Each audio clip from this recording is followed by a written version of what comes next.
Mas mabala sa imo, ang Iglesia Katolika itinayo ni Kristo ayon sa Mateo 16:18. Tama ba ko?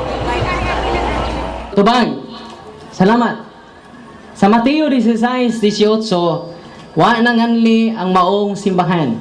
Sa Mateo 16:18, wa nanganli ang maong simbahan. Wa nanganli ang maong simbahan.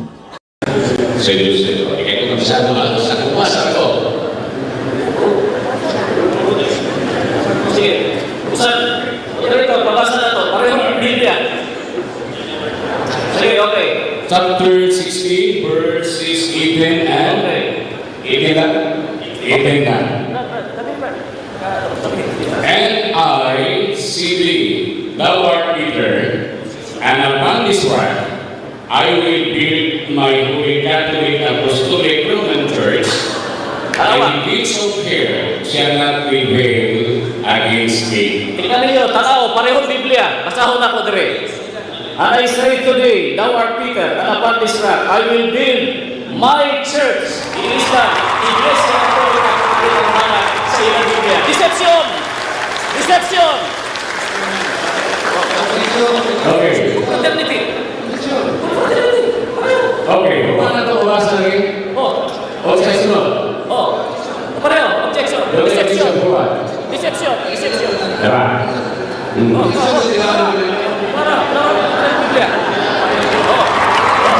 Parehong Biblia.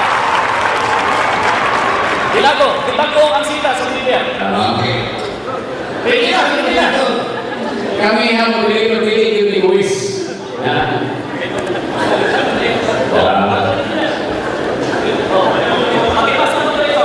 Pakibasa mo dito. Okay Palihog ba? kong basa. Tikas, basahan mo na yung verse. Palihog kong basa. Okay?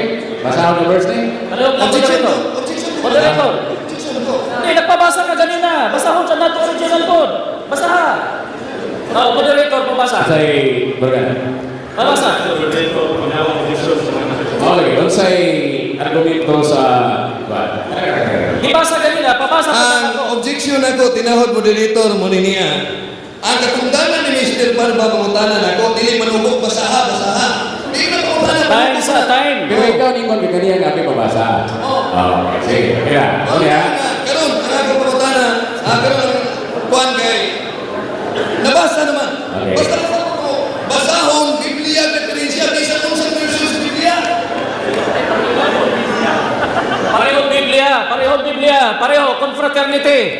Di ba ko? Imprimatur Spellman. Oh, imprimatur, Spellman. Imprimatur Spellman. O, imprimatur Spellman. Confraternity version. Confraternity, pareho ang kolor. Pero sa Mateo 16:18, klaro kayo ang papel, di bago. Yan yun. I will say to the upon this rock, I will build my holy Catholic Apostolic Church. Di bago, dire. Dire. I will build my church.